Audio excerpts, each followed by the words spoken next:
வணக்கம் நண்பர்களே, தன் தமிழ் சேனலுக்கு நான் உங்களை அன்போடு வரவேற்கிறேன். நான் உங்கள் எம் தனுஷ்குமார். இந்த வீடியோ பதிவில் எம்டிஎஃப் பற்றி நம்ம முழுமையாக தெரிஞ்சுக்க போகிறோம். எம்டிஎஃப் அப்படிங்கிறது மார்ஜின் ட்ரேடிங் ஃபெசிலிட்டி அப்படின்னு சொல்லுவாங்க. இப்போ ஃபார் எக்ஸாம்பிள் ஒரு 1 lakh rupees ஒர்த் ஆஃப் ஷேர்ஸை நம்ம வாங்கணும் அப்படின்னா அதுக்கு நம்ம ஒரு 25,000 நம்ம கொடுத்தோம்னா போதும். பேலன்ஸ் இருக்க 75,000 தன் கொடுத்துருவாங்க. ஸோ இதுதான் பார்த்தீங்கன்னா ஓவரால் எம்டிஎஃப்கான கான்செப்ட். அண்ட் இது ஒரு லிவரேஜ்டு ப்ராடக்ட்னு சொல்லுவாங்க. இப்போ எம்டிஎஃப் இது தெரிஞ்சதுக்கு அடுத்து முக்கியமாக வர டவுட் எங்கே வரும் அப்படின்னா இன்ட்ரெஸ்ட் ரேட்டில் வரும். இப்போ நம்ம தன்னில் இருக்கிற இன்ட்ரெஸ்ட் ரேட்ஸ் என்ன அப்படிங்கிறத நம்ம பார்ப்போம்.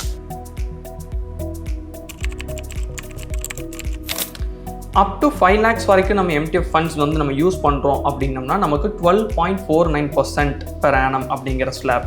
நெக்ஸ்ட் ஸ்லாப் என்ன அப்படின்னா 5 to 10 lakh rupees வரைக்கும் நம்ம யூஸ் பண்ணுறோம் அப்படின்னம்னா 13.49% per annum அப்படிங்கிற ஸ்லாப்ல வரும். அதுக்கடுத்த லெவல் 10 to 25 lakhs. ஸோ இதில் உங்களுக்கு 14.49% per annum அப்படிங்கிற மாதிரி வரும். இதுக்கடுத்து 25 lakhs to 50 lakhs அந்த ஸ்லாப் எடுத்தோம் அப்படின்னம்னா 15.49%. இப்போ நீங்கள் எபோவ் 50 lakhsக்கு மேலே எம்டிஎஃப் ஃபண்ட்ஸ் நீங்கள் யூஸ் பண்ணுறீங்க அப்படின்னா உங்களுக்கு 16.49% per annum அப்படிங்கிறது வரும். ஸோ இதுதான் ஓவராலாக எம்டிஎஃப்கான இன்ட்ரெஸ்ட் ரேட். இப்போ இது எனக்கு புரிஞ்சிருச்சு. இப்போ இதை எப்படி நம்ம ஒரு ஷேர்ஸில் அண்டர்ஸ்டாண்ட் பண்ணுறதுங்கிறத பார்க்கலாம். இப்போ இது என்ன அப்படின்னா எம்டிஎஃப்கான கால்குலேட்டர். இப்போ இதில் நான் ஒரு ஷேர்ஸ் வாங்க போகிறேன். ஸோ அது ஒரு ஸ்டேட் பேங்க் ஆஃப் இந்தியா நம்ம எடுத்துருக்கிறோம். இதுக்கான பை ப்ரைஸ் அண்ட் இதுக்கான செல் ப்ரைஸ் எவ்வளோ குவான்டிட்டிஸுங்கிறத நம்ம கொடுத்துருக்கோம். ஹோல்டிங் பீரியட் அப்படிங்கிறது என்ன அப்படின்னு பார்த்தீங்கன்னா எவ்வளோ நாள் நம்ம ஹோல்டு பண்ண போகிறோம். இன்றைக்கி வாங்கியிருக்கோம், ஒரு 10 நாள் கழிச்சு நான் அதை செல் பண்ண போகிறேன் அப்படிங்கிறது அந்த ஹோல்டிங் பீரியட். இப்போ இதில் இங்கே முக்கியமாக பார்த்தீங்கன்னா யுவர் ஃபண்ட்ஸ்ன்னு போட்டிருக்கா, இதுதான் ரொம்ப முக்கியம். நம்ம இதில் 18,000 rupees and 900 something நம்மளோட ஃபண்ட்ஸ் கொடுப்போம். Leverage 4.17 times. ஓகே, ஸோ அந்த அளவுக்கு லிவரேஜ் இதில் இருக்குது. ஸோ இப்போ ஃபண்ட் பை தன், அதாவது தன் எவ்வளோ ஃபண்ட்ஸ் போடுவாங்க அப்படின்னா 60,000 rupees நமக்கு லிவரேஜ்க்காக கொடுப்பாங்க. இப்போ இது buy value and sell value. இப்போ டோட்டல் ப்ராஃபிட் உங்களுக்கு இதுதான் டோட்டல் ப்ராஃபிட். இப்போ இதுக்கான இன்ட்ரெஸ்ட் அமௌண்ட் எவ்வளோ அப்படிங்கிறது உங்களுக்கு இந்த இடத்துல இருக்கும், 205 rupees.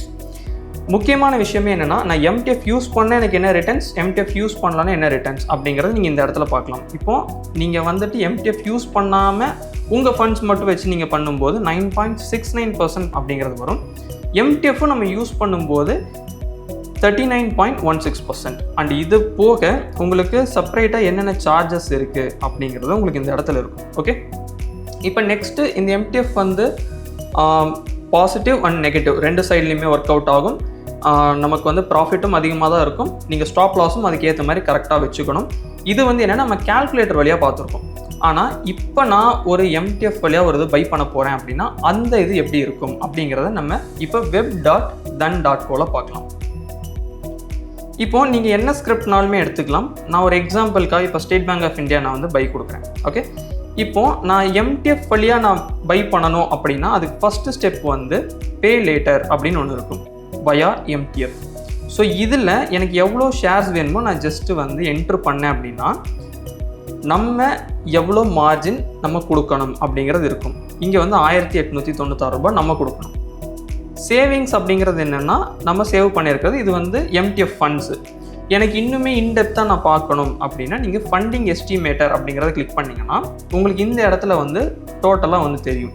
அதாவது டோட்டல்னா ட்ரேட் வேல்யூ என்ன அப்படிங்கிறது இந்த இடத்துல இருக்கும். அண்ட் தென் நம்ம எவ்வளோ பர்சன்டேஜ் நம்மளோட ஃபண்ட்ஸ் கொடுக்குறோம், தென் எவ்வளோ பர்சன்டேஜ் ஃபண்ட்ஸ் பெயின் பண்ணுறாங்க அப்படிங்கிற மாதிரி இருக்கும். அவங்களோட ஃபண்ட்ஸ் எவ்வளோ அப்படிங்கிறது இருக்கும், மார்ஜின் ஃபண்ட்ஸ். அதுக்கப்புறம் இன்ட்ரெஸ்ட் பர் டே இப்போ 12.49% per annum நம்ம எடுத்திருக்கோம். ஸோ அது பர் டேக்கு கட் பண்ணி உங்களுக்கு இந்த இடத்துல இருக்கும். இப்போது இந்த எம்டிஎஃப் யூஸ் பண்ணும்போது நமக்கு முக்கியமாக வர்ற ஒரு 3 டவுட்ஸ் இருக்குது. ஃபஸ்ட்டு டவுட் என்ன அப்படின்னா பிளட்ஜிங். இப்போ நான் அதை பை பண்ணிட்டேன், இப்போ நான் அதை பிளட்ஜ் பண்ணுறதுக்கு எந்த டைமிங்கில் நான் பிளட்ஜ் பண்ணணும் அப்படிங்கிற டவுட் வரும். அந்த டவுட் உங்களுக்கு வேண்டாம், ஏன்னா இது ஆட்டோ பிளட்ஜ் ஆகிக்கும். ஸோ மேனுவலாக பிளட்ஜ் பண்ணணுங்கிறதுல. ஓகே, அப்போ செகண்ட் டவுட் என்ன அப்படின்னா நான் எம்டிஎஃப் வழியாக நான் பை பண்ணுறேன், என்னால் டார்கெட் அண்ட் எஸ்எல் ப்ளேஸ் பண்ண முடியுமா சூப்பர் ஆர்டர்ஸில் அப்படிங்கிற மாதிரி டவுட் வரும். ஸோ அதுக்கு நீங்கள் ஜஸ்ட்டு மார்க்கெட்டுன்னு கொடுக்குறதுக்கு பதிலாக இந்த இடத்துல சூப்பர்னு ஒரு ஆப்ஷன் இருக்கும். இதை கொடுத்து உங்களோட target, stop loss and trailing stop loss கூட நீங்கள் வந்து ஆட் பண்ணிக்கலாம். ஆனால் அதுக்கு நீங்கள் டிடிபிஐ வந்து எனேபிள் பண்ணியிருக்கணும். ஸோ ஒன்ஸ் நீங்கள் எனேபிள் பண்ணிட்டீங்கன்னா நீங்கள் இதுவும் நீங்கள் யூஸ் பண்ணலாம். இப்போ நெக்ஸ்ட்டு நம்ம இது எல்லாமே எனக்கு புரிஞ்சிருச்சு. இப்போ நான் எம்டிஎஃப் வழியாக நான் வாங்கிட்டேன். இப்போ நான் இதை வந்து கன்வெர்ட் பண்ணணும், டெலிவரியாக கன்வெர்ட் பண்ணணும், அது எப்படிங்கிறது இப்போ நம்ம பார்ப்போம். இப்போதைக்கு நான் இதை ஜஸ்ட் க்ளோஸ் பண்ணுறேன். இப்போ என்னோட போர்ட்ஃபோலியோ செக்ஷன் வந்து நான் கிளிக் பண்ணுறேன். நீங்கள் ஸ்டாக்ஸ், இடிஎஃப்ஸ், நீங்கள் எதில் நீங்கள் வந்து எம்டிஎஃப் யூஸ் பண்ணியிருந்தீங்கனாலுமே இந்த இடத்துல உங்களுக்கு எம்டிஎஃப்னு ஒரு ஆப்ஷன் இருக்கும். இப்போ ஒரு எக்ஸாம்பிளுக்கு நான் இடிஎஃப்ஸில் வந்து எம்டிஎஃப் வந்து யூஸ் பண்ணியிருக்கேன். ஓகே, ஸோ நிப்பான் இண்டியா நிஃப்டி பீஸில் வந்து நான் யூஸ் பண்ணியிருக்கேன். இப்போது 5/49 அப்படின்னு இருக்கா. இப்போ இது என்ன சொல்ல வருது அப்படின்னா, ஆக்சுவலாக வந்து டோட்டல் ஷேர்ஸ், அதாவது இடிஎஃப்ஸ் நான் எவ்வளோ வச்சுருக்கேன் அப்படின்னா 49 வச்சுருக்கேன். அதில் 5 மட்டும் எம்டிஎஃப்பில் வச்சுருக்கேன் அப்படின்னு சொல்லும். இப்போ நான் இதை கிளிக் பண்ணுறேன். ஓகே, இந்த இடத்துல வந்து பார்த்தீங்கன்னா தெரியும் வயா மார்ஜின் ஃபண்டிங் 5 அப்படிங்கிறது இருக்கும்.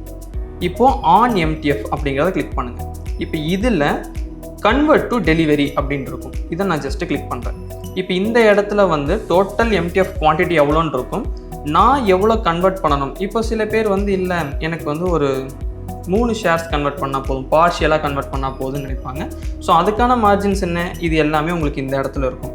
ஸோ நீங்கள் கன்வெர்ட் கொடுத்துட்டிங்கன்னா உங்களுக்கு அது வந்து டெலிவரி கன்வெர்ட் ஆகிரும். ஸோ அதுக்கான மார்ஜின் மட்டும் உங்கள் அக்கௌண்ட்டில் இருக்கிற மாதிரி நீங்கள் பார்த்துக்கங்க. இதுதான் மேஜராக நமக்கு வர்ற 3 டவுட்ஸ். இப்போது நெக்ஸ்ட்டு இன்னொரு முக்கியமான விஷயம் என்னென்னா, எனக்கு இந்த எம்டிஎஃப் பற்றி இருக்க கம்ப்ளீட் இன்சைட்ஸ் நான் பார்க்கணும் அப்படின்னா உங்கள் ப்ரொஃபைல் கிளிக் பண்ணிக்கங்க. இதில் வந்து அனலைஸ் ஸ்டாக்ஸ் ஆன் ஸ்கேனெக்ஸுங்கிறத கிளிக் பண்ணுங்கள். இந்த இடத்துல இன்சைட்ஸை வந்து கிளிக் பண்ணுங்கள். இங்கே எம்டிஎஃப் இன்சைட்ஸ்ன்னு இருக்கும், அதை ஜஸ்ட் கிளிக் பண்ணுங்கள். இப்போ இது வந்து எப்படி ஒர்க் ஆகும் அப்படின்னா, ஓவராலாக உங்களுக்கு ஒரு வியூ பாயிண்ட் கொடுக்கும் அண்ட் கம்ப்ளீட் இன்சைட் அபவுட் இண்டஸ்ட்ரியோட எம்டிஎஃப் எப்படி இருக்குது அப்படின்னு. இப்போ இந்த இடத்துல வந்து பார்த்தீங்கன்னா 84,371 crores worth of MTF book வந்து டோட்டலாக இப்போ இருக்குது. இந்த பொசிஷன் ஆடட் அப்படிங்கிறது 5,632 கோடி ஒர்த் ஆஃப் ஷேர்ஸ் வந்து என்ன ஆயிருக்கு அப்படின்னா எம்டிஎஃப் வழியாக வந்து ஆட் ஆயிருக்கு. அப்போ லிக்விடேட்டட் அப்படிங்கிறது ரொம்ப சிம்பிள், அவ்வளோ ருபீஸ் ஒர்த் ஆஃப் இதை வந்து செல் பண்ணியிருக்காங்க. இப்போ நெட் புக் எப்படி இருக்குங்கிறத காட்டும். இப்போது எனக்கு இது வந்து வீக்லி அண்ட் மந்த்லிக்கான சேஞ்ச் பாசிட்டிவாக நெகட்டிவாக நான் பார்க்கணும் அப்படின்னா நீங்கள் வீக்லி சேஞ்சை கிளிக் பண்ணிங்கன்னா நெட் புக் எப்படி இருக்குது அப்படிங்கிறது தெரியும். இல்லை எனக்கு மந்த்லி வேணும் அப்படின்னா நீங்கள் மந்த்லியும் செக் பண்ணி பார்க்கலாம். இப்போது இந்த புக் வந்து எப்போ அப்டேட் ஆகிட்டு இருக்கு அப்படிங்கிறது உங்களுக்கு இந்த இடத்துல இருக்கும். June 19, 2025. இப்போ இதுக்கடுத்து வந்து கீழே வந்து பார்த்தீங்கன்னா நிறைய ஸ்கிரிப்ட்ஸ் இருக்கும். ஸோ ஒவ்வொரு ஸ்கிரிப்ட்ஸ்லையுமே வந்து பார்த்தீங்கன்னா மார்ஜின் வந்து எவ்வளோ வந்து தன்னில் வந்து நமக்கு எம்டிஎஃப் வழியாக அவைலபிள் இருக்குது அப்படிங்கிறது கொடுத்துருப்பாங்க. இப்போது டாடா மோட்டார்ஸ் நான் எடுக்கிறேன் அப்படின்னா 4.17 டைம்ஸ் வந்து எனக்கு இருக்குது. இப்போ ஜியோ ஃபைனான்ஷியல் எடுக்கிறோம் அப்படின்னா 3.33. இது வந்து ஸ்கிரிப்ட் டு ஸ்கிரிப்ட் வந்து மாறும். ஸோ மோஸ்ட்லி நமக்கு வந்து நிறைய ஸ்கிரிப்ட்ஸ் இருக்குது. ஸோ இது எல்லாமே நீங்கள் 1 by 1 நீங்கள் பார்க்கலாம். இது இந்த இடத்துலையும் நீங்கள் பார்க்கலாம். இன்னொரு முக்கியமான இடம், நீங்கள் எந்த ஸ்கிரிப்டை வந்து எடுக்கிறீங்களோ அந்த ஸ்கிரிப்ட்லேயும் தெரியும். இப்போ நான் வந்து எட்டர்னல் வந்து பை கொடுக்குறேன். இப்போ இதில் நான் பே லேட்டர் அப்படிங்கிறத கொடுத்தேன் அப்படின்னா எனக்கு இந்த இடத்துல லிவரேஜ் எவ்வளோ அப்படிங்கிறதுக்கு தெரியும். 2.86 டைம்ஸ் வந்து லிவரேஜ். ஓகே, இப்போது உங்களுக்கு இந்த எம்டிஎஃப் பற்றி ஒரு கம்ப்ளீட் அண்டர்ஸ்டாண்டிங் வந்து கண்டிப்பாக இருந்திருக்கும்னு நினைக்கிறேன். ஸோ தன்னில் நம்ம எம்டிஎஃப் யூஸ் பண்ணுறதுக்கான பெனிஃபிட்ஸ் அப்படிங்கிறது என்ன அப்படின்னா, உங்களுக்கு வந்து 4 டைம் லிவரேஜ் வந்து மோஸ்ட் ஆஃப் த ஸ்கிரிப்ட்ஸ்க்கு வந்து வந்துடும். அதேமாதிரி வந்து உங்களுக்கு நிறைய ஸ்கிரிப்ட்ஸ் அவைலபிளாக இருக்குது. உங்களுக்கு ஃபண்டிங்கும் வந்து ரொம்ப அதிகமான ஃபண்டிங்ஸ் வந்து இருக்குது அண்ட் ஈஸியாக வந்து நீங்கள் கன்வெர்ட் பண்ணலாம். இப்போ நம்ம இந்த இடத்துல பார்த்தோம் இல்லைங்களா, கன்வெர்ட் டு டெலிவரி. ஸோ இதே ப்ரொசீஜர் தான் உங்களுக்கு ஃபோனுக்குமே. போர்ட்ஃபோலியோவில் நீங்கள் எம்டிஎஃப் கிளிக் பண்ணிங்கன்னா உங்களுக்கு அந்த இடத்துலையுமே நீங்கள் ஈஸியாக கன்வெர்ட் பண்ணிக்கலாம். 1 tap தான். அண்டு பிளட்ஜிங்கும் நம்ம பார்த்தோம், அது எல்லாமே சீம்லெஸ்ஸாக இருக்கும். ஸோ இப்போ இந்த வீடியோவில் உங்களுக்கு சந்தேகம் ஏதாவது இருக்குது அப்படின்னா அதை டெஃபினட்டாக வந்து கமெண்ட் செக்ஷனில் சொல்லுங்கள். அதுக்கான தெளிவான விளக்கத்தை வந்து நாங்கள் தர்றோம். ஸோ இந்த வீடியோ கம்ப்ளீட்டாக உங்களுக்கு புரிஞ்சிருக்கும்னு நான் நினைக்கிறேன். Happy trading. Thank you. Investments in the securities market are subject to market risk. Read all the related documents carefully before investing.